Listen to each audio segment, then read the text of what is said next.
Good morning and welcome to the Point. It's nice to have you with us on this Sunday morning. For those of you who were expecting to see our interview with Congressman Fred Upton, we have obviously changed the programming a little bit this morning as we are in our continuing coverage remembering Betty Ford. Congressman Upton's comments about the debt limit and other things will be seen later, and we'll have more of that for you. And we really do appreciate you being here this morning. I want to welcome our guest, former Secretary of State Terry Lynn Land. It's nice to have you with us. Well, it's great to be here. This is an interesting week. We all mourn the loss of First Lady Betty Ford, but we also take this opportunity to talk about her accomplishments and her impact on our lives. And one of the reasons I wanted you to be here this morning is you and I have talked privately over the years. We're both, you will forgive the characterization, a little bit of political geeks. Right. I mean, we've been in this for a long time. Right. We became politically aware about the same time, about the same age, and the election of 1976 was kind of the first time that we had a chance to really focus on elections, and your involvement was pretty close to President and Mrs. Ford because you were actually involved in that campaign as a young adult. Tell me about that association. Well, I was a student at Granville High School, and I graduated a little bit early and was at junior college, JC back then, and one of my classmates was involved with the campaign, and she said, hey, you want to work on the campaign? And I said, sure. It sounded like fun, and I was 18 years old, and actually started at a name tag table. That was my first job, and had the opportunity to meet a lot of folks, and some were working on the campaign with President Ford, and I thought, well, this would be exciting. And I'll tell you, at the time I didn't realize what an opportunity I had. Now that I'm a little older, the opportunity to be right there in the campaign, see the president. He was in Grand Rapids a lot, and he talked to everybody, and I really appreciated that. Whether you were a volunteer at the name tag table or you were a dignitary, he was there and he talked to you and told you he appreciated your help and the campaign, and he was just such a gracious person. Of course, Betty Ford was also. She was always with him. They were a team, and that experience really changed my perspective. I actually was going to teach government in high school, and I decided after that experience, and even though we lost, as you know, the end of the story here, I decided this was something I wanted to get involved in. I wanted to actually participate in electing good folks to run for office and to be elected, and changed my major. My poor mother thought I'd probably never work again, not being a teacher and having that solid job, but it turned out okay. So. Well, yeah, I think 20 years of Secretary of State, Kent County Clerk, that probably worked out pretty well. But not only did you get involved in elections, but you spent all that time running elections, I mean, for the Kent County and then for the entire state. So it's kind of an interesting evolution, and one of the things that I find interesting is how many people that President and Mrs. Ford did influence who then later went on to become involved in government. I mean, obviously yourself, Governor Rick Snyder, who also worked on that campaign, right, because he was also, he graduated earlier than any of us, of course. Right. And he even was, earlier than me, yes. And he was in college. Maybe with a bit of irony, former Governor Jennifer Granholm worked on that same campaign in '76 when she was a young woman in California. So a lot of people were affected by President Ford and the First Lady. But you mentioned something that we've talked a lot about since we got the sad news that the First Lady had passed away on Friday night, and that is that these two people, Jerry Ford and Betty Bloomer, as it were then, became a real team. They were married only a couple of weeks before that election in 1948. Their entire political life they were together. That is a bit unusual because she used to read his position papers as President of the United States. That was really quite a collaboration, wasn't it? Oh, definitely. I mean, they were definitely a team. And when you think about, how she started with a congressman, and that was what she thought. And as you know, he had basically decided not to run for re-election as a congressman and go home. And then all of a sudden his life completely changed, became vice president. And all of those things were not in any of their plans. And, being a spouse to somebody who's an elected official, as I know, I'm married and my husband too has dealt with that. It's a tough gig. It's not something you ask for and something you have to deal with. And sometimes I think the spouse actually takes it a little tougher when people out there in the media or the opposition are tough on you as a candidate or as a elected official, and it's very hard for your spouse to deal with some of that. I know that was tough for Betty Ford also too, and then of course have her own issues that she had to deal with during that time too.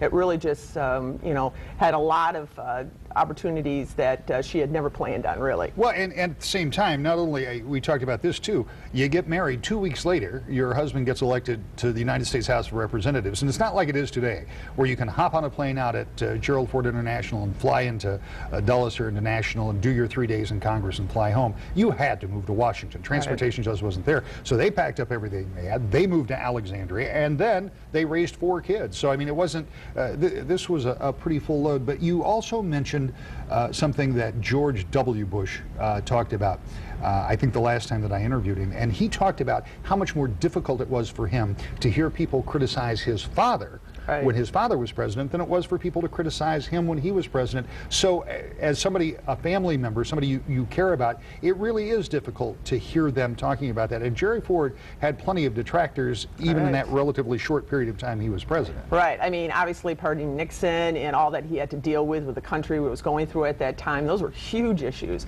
And, you know, to hear on the nightly news, you know, that that people weren't agreeing with your husband, that had to be tough, and being out in the public and still doing events. But she still did that. She still went out and did that. And that's another thing I appreciated about the Fords, too, even though, you know, like they did move to D.C., and that was kind of the way it was back then. But they came home, you know, all the time. They stayed at the Pantland Hotel, which is now the Amway, of course. And just all the times they were back here, and really appreciated West Michigan. And I know their hearts were here. Well, and this was where they always considered home. They always talked about coming home. We heard Richard Norton Smith in that great eulogy that he gave at President Ford's funeral, and he talked about, you know, at nights when I can't sleep, I dream about coming home. And home was always home to Grand Rapids. So this was, even though the president was born in Omaha, First Lady was born in Chicago, but Grand Rapids was their home, and they have they continued throughout their lives to have a commitment to the area.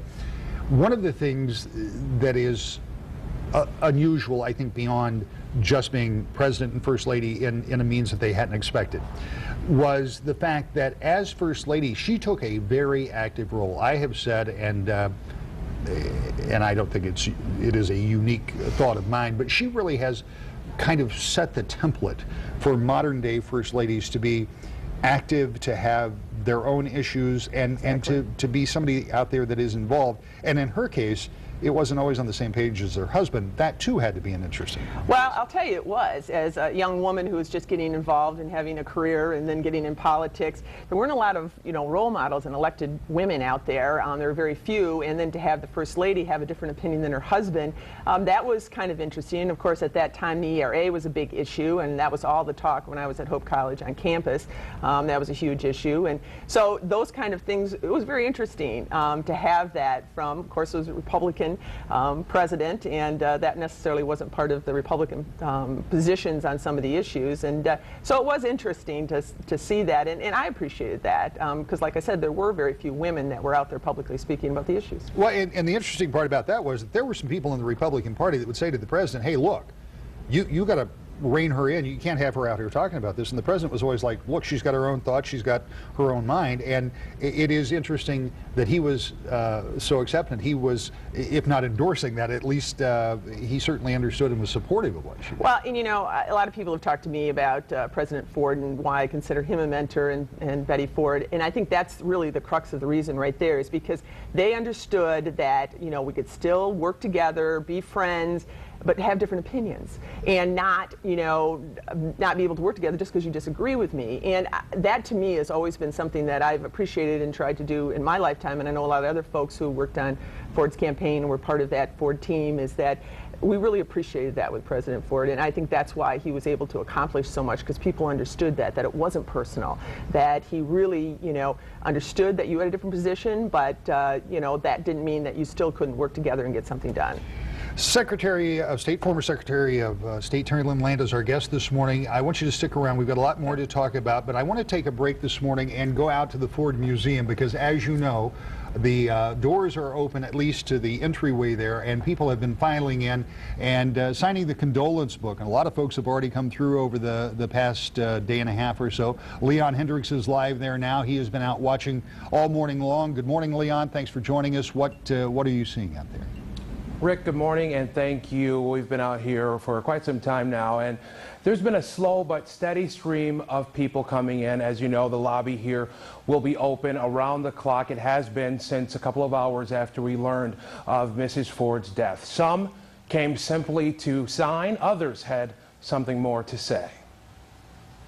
Name after name of those who came, some as soon as they could, some after midnight, the night we all learned.